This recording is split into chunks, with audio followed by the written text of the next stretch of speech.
Welcome, everyone, to DEI After 5, the show that focuses on topics across diversity, equity, and inclusion with some of the brightest minds in the industry. Here's your hostess, inclusive culture curator, and coach, Sacha Thompson. Hello, and welcome to this week's episode of DEI After 5. You know, I am often asked about the name of my company, right? The equity equation, and why did I put equity in the name? And, you know, I think that it's a missing piece of the puzzle that if you don't have conversations around diversity and inclusion without equity, you're really missing the boat. And a few months ago, I saw a post on LinkedIn by my next guest, and it hit the nail right on the head. Are we talking about equity in this work? What does that look like in this work? And so today we are going to talk to Desiree Morton, who is the co-founder of Visibly. So Desiree, welcome to today's show. Thank you so much. I'm really excited to be here. So Desiree, I want you to first start off with talk about Visibly, you know, how that came about, how you got into this work. Yeah. So I am a DEI practitioner by trade. I've been doing DEI across higher education and then tech for the last 10, 12 years now. And I just see a really big gap in terms of the E in DEI and the equity piece. I see that we're focusing a lot on, diversity with recruiting efforts, a lot on inclusion with trainings for, the larger community within companies, but not so much on equity, on providing additional resources to folks who are at the margins and are, not served by those inclusion efforts necessarily. And so that's where Visibly came from. We're trying to become a scalable resource for companies to provide equity and provide resources to the folks who need them most. Absolutely. And deserve them. Yeah. And I think you hit on something just now, and I want to hear your kind of take on it. So oftentimes when people think about equity, they immediately think of equality. And they're two very different things. And so I want you to share your definitions of the two so that people can understand the difference with equity work versus equality. Yeah, sure. So I often say that you have to get to equality, like equity is past equality in my mind. And a lot of companies are actually still working to get to equality, but I think we cannot wait to also be prioritizing equity. So the way that I define equality is everybody has access to the same resources. Everyone has access to the same opportunities. It's just the same across the board. So an example would be, offering the entire company an online learning platform that everyone has equal access to. Equity, in my mind, is saying, okay, this is great. Everyone has access to the same thing, but we're not seeing equal outcomes. We're not seeing, folks promote at the same rate. We're not seeing retention at the same rate. And so what we're not seeing is opportunity to have equal successes. So what are those extra resources that we need to offer to raise that bar and really say, okay, everyone now is having equal access to the same successful opportunities as opposed to just the same resources. So it's really about providing specialized resources that work for folks and that prioritize their needs individually to get to the same successful outcomes. Absolutely. Yeah, I often say that equity is how do you either remove barriers or provide support in order for everyone to be successful, right? Yeah. So making sure that everyone has what they need in order to succeed. So it's interesting because, we both kind of started our careers in higher education, both ended up in tech, both now doing diversity and inclusion work. And I think, what you're talking about is very interesting because it's the work that I was doing in higher education, in tech, in other parts, and even when I was working for the educational nonprofit, where it was creating programs to start bridging some of those gaps, right? Mm-hmm. So it was creating programs for specific organizations, for specific communities, so that through organizations, so that we could help them either get a higher test score or have access to resources that their peers had or whatever it was. So that part of this work isn't new. Why is it so difficult for organizations to look at it now that it's under this lens of DEI? It's interesting you say that because I often talk about how in higher education, the students are the customers. And so, higher education, we're holding universities to a different standard in that, looking at the US News World Reports rankings, which is kind of I would say the incentive that higher education institutions are striving to raise their ranks. They're looking at retention. They're looking at graduation rates as success rates. And so higher education institutions need those retention rates to be good. They need those graduation rates to be good. And so they have to focus on those things for their students of all demographics. Once they're in, they're their customers, and they are literally, determining where they fall in terms of their future business outcomes. And so their success is tied together, whereas in business right now, it's not, right? It's really easy to recruit, and then, just say kind of, if you make it, you make it. If you don't, you don't. No one is really paying attention to the retention side or holding their feet to the fire. Yeah. I mean, I'm thinking particularly over the last 2.5, 3 years since we've been going through this pandemic. One of the notions that I've been hearing and actually agree with is we're no longer in this mode of just churning people out for a product, to create a product or a service, but how are we bringing the human side of things back where we actually care about people and their success? And to your point, they may not be successful there, but we're not going to push you out without giving you the right tools and resources to do our part in ensuring that you're successful. And so it's bringing that human side back into, or bringing this human side into, period, of where we are moving forward in this world of work. So hearing that, and being accountable for that, I think that's a really big piece. Yeah, that's ding ding ding ding ding. That's the word of the year, right? Is accountability. And what does that look like in this space? Yeah. So when we talk about equity and we talk about what organizations can do, one of the things that I often hear is, oh my gosh, this is going to be another big undertaking. This is going to be a huge project, or we don't have the resources or the bandwidth to take on something else. But it doesn't necessarily have to be that way. So can you talk to us a little bit about just some small things that organizations can do or even think about as they're looking to bring the E into DEI? Yeah, for sure. So I would say the first one is providing control over a budget to ERGs. And so, just you have this group of folks that are coming together. They're talking about what they need, but then they have to ask for permission and justify it if they don't have a budget to get what they need. And so by providing them a budget, giving them control over it, and saying, get what you need, and then, submit receipts or whatever we need for the business later, that enables them and empowers them to provide the resources to their community that they know that they need. And so I would say that's a big one, which is a small thing. It's just redistributing some money. Another one I would say is really looking at your data differently, your people data differently. So, a lot of times we'll say like, oh, the overall engagement is really great.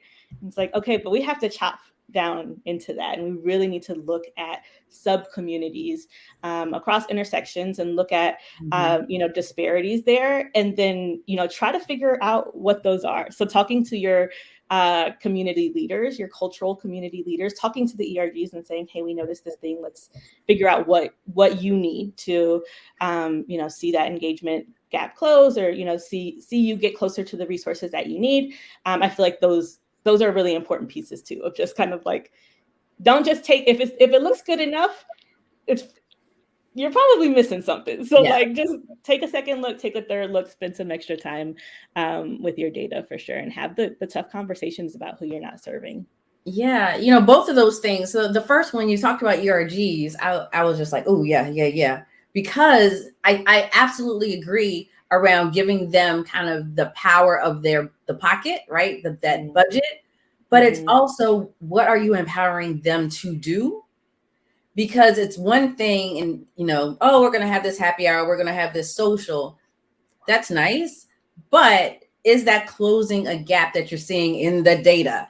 Right. And it's like, how do you connect this? And are you giving your ERGs access to that data?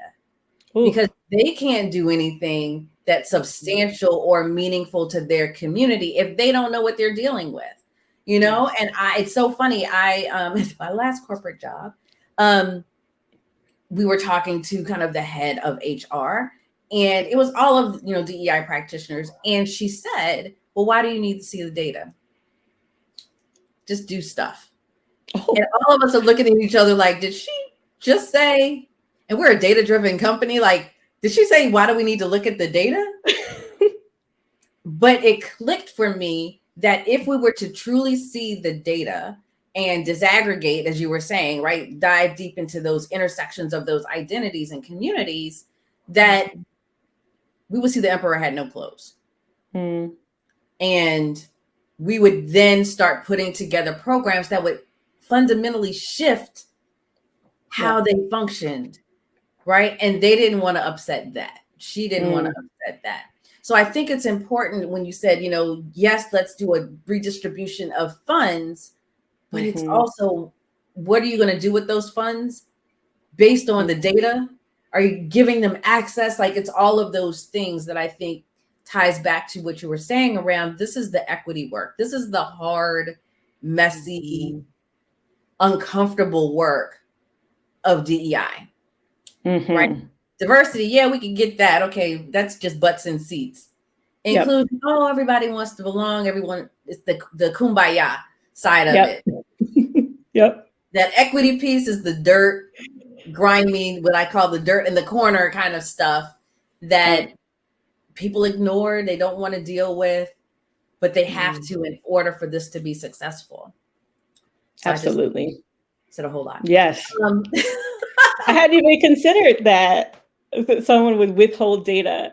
I'm like, what? I would say, here I am being a little rabble-rouser, but like, if you're an ERG leader, get your own data, put together a Google survey and send it out to your ERG and say, tell them exactly what you're going to use it for, and give them the option. They don't have to do it, but get your own data. If they won't give you it, get your own. And that's another piece of this, right? It's the redistribution of not just resources, but power. That's part of equity. So if you are in a leadership role and you're like, well, no, I need to hold on to this power, or I need to have final say, then you're really not doing equity work, right? Like, who's truly at the table, the decision-making table, not just the table, and I visualize that kind of holiday dinner where you have the adult table and then the kids table. Everybody's at a table. But ain't no decisions being made at that kids table other than who's playing on the jungle gym or which coloring page we're going to color. No fundamental family decisions are being made there. It's happening at the adult table. And so the same thing happens in corporate spaces. Oh, we're going to give you a table. It's just going to have Mickey Mouse on it and y'all have some crayons, right? Come show me what you made afterwards. Yeah. Right. When I hear about ERGs and the work that they're doing, and I hear about all these social things, or it's not even tying back to the business of, okay, we make these products. How can our ERGs create input, right? So that's a whole other conversation around ERGs versus business resource groups versus affinity groups. But who has power and where? Well, it's interesting you say that, because I think it's like the responsibility versus the power too, right? It's a lot of times ERGs are responsible for entertaining or socializing the community. but they don't have the power to make substantive change. And so it's almost more, like you said, like, oh, we're at this kids table. I have the power as the lead to like hand you out these little like fun things to keep you occupied, while the grownups over there are making the decisions and having grown-up conversation, and we're just doing this thing. Yeah. And so, yeah, it's the power versus the responsibility aspects of it. And I 100% agree that power redistribution is a real piece that maybe they're not ready to hear about yet, but I'm glad you're bringing it up. They're not ready. So let's talk about the second piece, right? So you talk about kind of data and disaggregating the data or separating that out. Talk to us a little bit more about, and we talked about it just now, but why is that so important in this work? Yeah. So I think it is incredibly important, because where you see the hidden things that DEI specifically needs to focus on in terms of creating that equity is in kind of the nooks and crannies of the data, right? It's by definition, when you're looking at, so I'm an economist by scholarship. So when you're looking at like a curve, right, a bell curve, the kind of middle there is where the most people fall. And what we do typically with a lot of data is we'll say like, oh, most people are falling in, this like 80th percentile for engagement. This is fantastic. But in DEI work, you need to be looking at the margins, right? So you need to be looking at, okay, well, who's all the way over here on this end? Why are they rating so low? How do they identify? How long have they been here? Asking those questions, as opposed to just kind of patting yourself on the back because the majority of folks at the company are feeling good, feeling engaged, happy, got the resources they need. So it's really about investigating those outliers. Yeah. Details. Yeah. Yeah.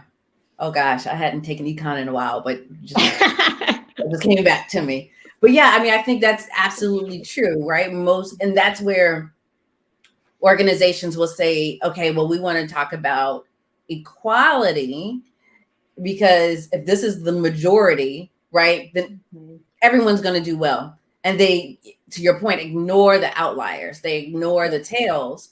But if we're looking for equality or equity, I should say, the tails are what we look at first. Yep. Then we come in, because if we can get these folks engaged and doing well, it's going to trickle. Right. This is where trickle down economics does work. Trickle up. It trickles up. Yeah. But this is where it does work. It's like whoever is on the margins, if they're doing well and whatever tweaks are made, you will reach those that are in the middle. You will reach the majority.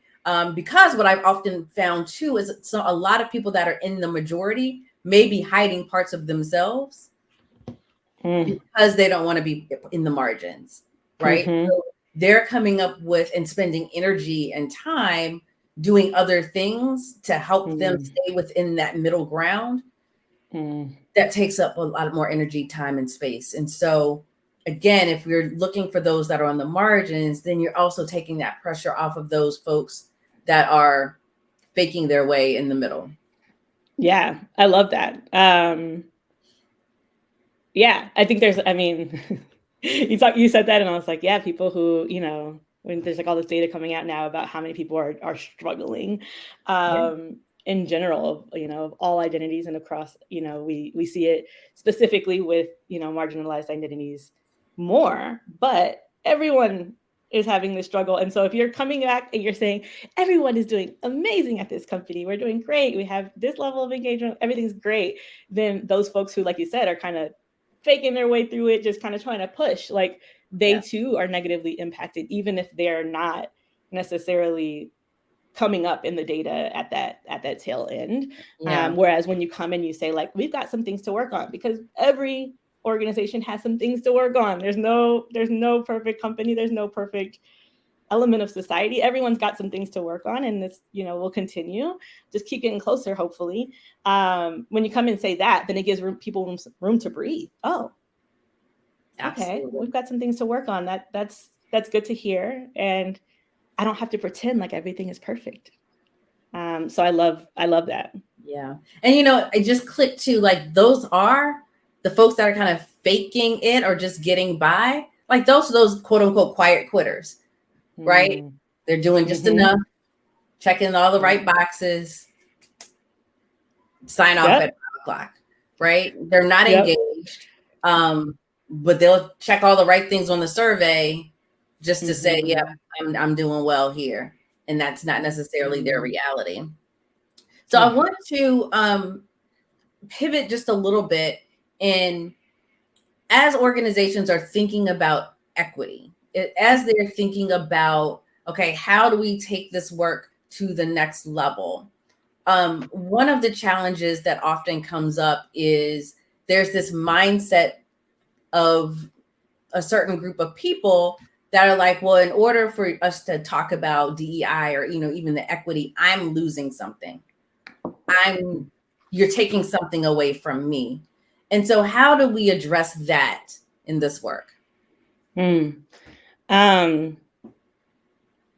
Well, we start by looking at the bottom line of the company, which oftentimes is not zero. So it doesn't have to come from you, right? There's a lot of resources within the majority of these organizations, and I think the idea that that you're losing something by someone else gaining something is based on kind of a, you know, what is it, like the pie, but this is not a pie. There's like extra filling sitting off to the side, off the side in the form of, you know, profits and extra resources. And so I think first recognizing that, right, that there's extra. I think the second thing in my mind is really looking at right now how things are distributed. I feel like a lot of times the folks having these conversations are the folks kind of like in the middle or, you know, at the kind of front lines of the organization.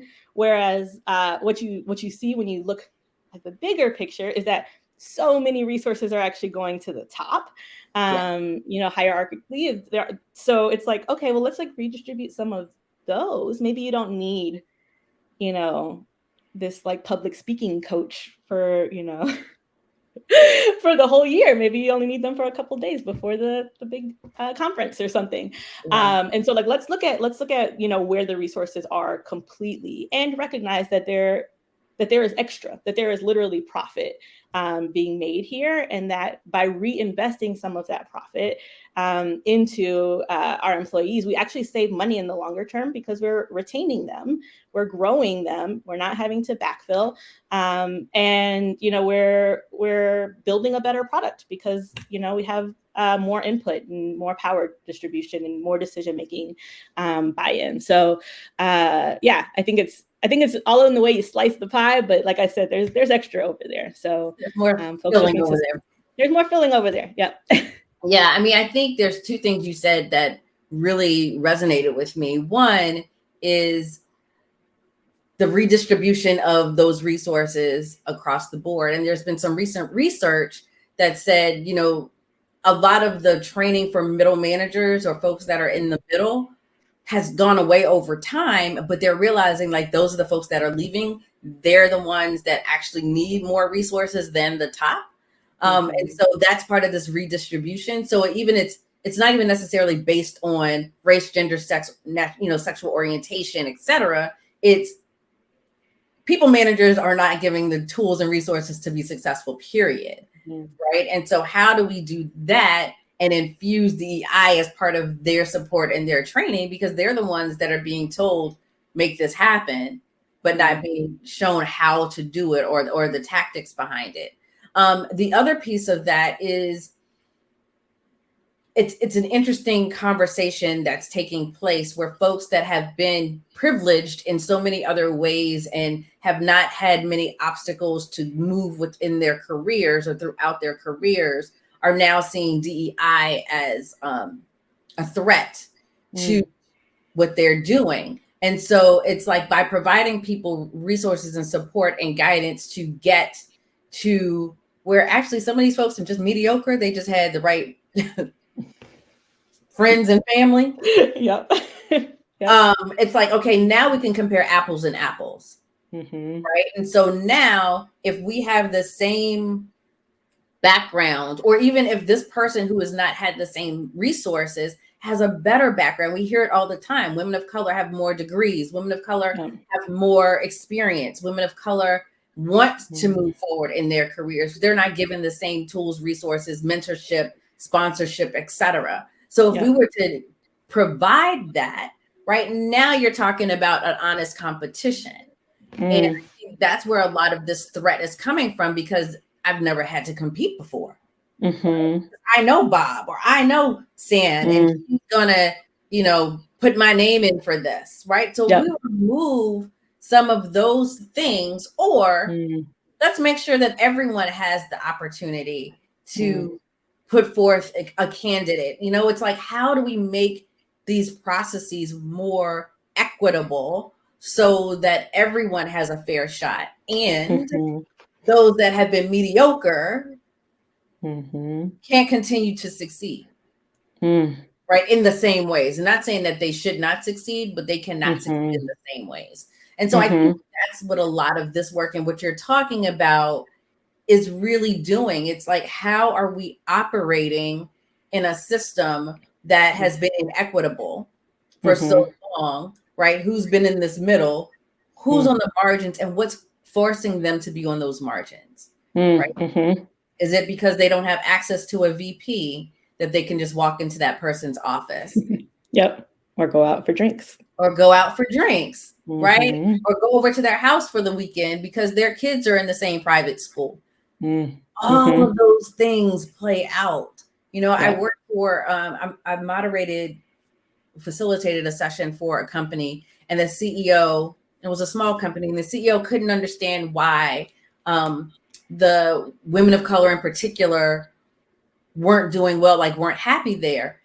And what come to find out, he rode in with one of the guys that was on the team. He would have these impromptu lunches with guys that come to find out they all went to college together. So these were his college buddies that he hired, and not saying that they weren't good at their jobs, but there was a different dynamic. So when a mistake was made, he was more likely to, I know you got it. You're competent. You're whatever's college we went to. You get the benefit of the doubt. Those things, like, those are the nuances that make inequity shine. Right. Or those side conversations, right? Oh, I'm thinking about this initiative, and then the person, oh yeah, that sounds great. I would, I could contribute this X, Y, and Z. And now they have this growth project, and that, woman of color that you were referring to is wondering, how did they get selected for that? Why didn't I get a chance to, put in my ideas for that? Well, because it happened on the golf course. In the car, apparently. In the car, right. All of these relationships and things. So, we've discussed a lot, and it's not easy work. I honestly believe the equity piece is probably the most difficult piece, because that's where feathers get a little ruffled. And so in doing that, how do you take care of yourself? Like, how do you fill your cup? How do you, I have one more thing to say about the last thing, which is that relationships are power too. And so I just wanted to speak to that, which is, I think a lot of people think of, or maybe a lot of people are starting to think about systemic power, or even starting to think about positional power. Oh, I'm the VP on this and that. Those are obvious, more obvious, but those relationships are also power. If you have the ear of someone who's in that more senior role, or you have, an outside of work relationship, or, even just more proximity in terms of friendliness, like that is a source of power. And so we're talking about redistributing power. That is a piece of it too, if you're a senior leader, it's looking at who are you spending your time with, and who are you brainstorming with, and who are you sharing your ideas with first. Or who are you just giving jobs to? There you go. Who are you giving jobs to? Because that's a whole other conversation. But like that. right? Where a VP basically gave me someone for a DEI role who had never done DEI work before. But because it was that person, this VP's friend, I was told I couldn't even hold her accountable. So how are you setting me up for success? Yeah. You're not. They're not interested in success in that. Yeah. So just wanted to call that out for anyone who's thinking about redistributing power. Look at those relationships too as an important one. Okay, so going to your question about filling my cup, I would say, I mean, for me, really having one-on-one conversations is really, really filling for me, especially with other DEI practitioners, folks who get it. Like, I think it's just like, oh, after I leave every one of these conversations, I feel so much better. I think also, I do therapy, I do coaching. And so those things are kind of what keep me moving and are really important to keep my mental health feeling good, feeling, at least at a halfway point of the cup. But yeah, I love meeting people. I just love meeting people and having one-on-one conversations that are real and stretch my brain. And building relationships is really important to me. I love it. So good. Yeah, well, thank you. Desiree, how can people, contact you if they want to continue the conversation? Yeah, I'm on LinkedIn way too much. Me too. Way too much. And so would highly recommend reaching out on LinkedIn. I also shared my email address, so I'm open to emails too. But LinkedIn, I would say, is you might even get a faster response on LinkedIn than by email at this point. So you sound like me. I'm like, oh my gosh. Find me on LinkedIn. I live there. Yes, I live there. I'm there all the time. There's so much to learn anyway. Yes. Well, thank you so much, Desiree, for being here with us this week and having this conversation. Because like I said, I think it's a piece of this DEI puzzle that is often overlooked, purposefully or not, is overlooked. And so thank you so much for being here with us today. And everyone, thank you so much for joining us again for another episode of DEI After 5. You can continue to follow us here on YouTube or follow us on your favorite podcast platform where we distribute these every Tuesday at 5:15 p.m. Eastern. Have a good one. See you next time.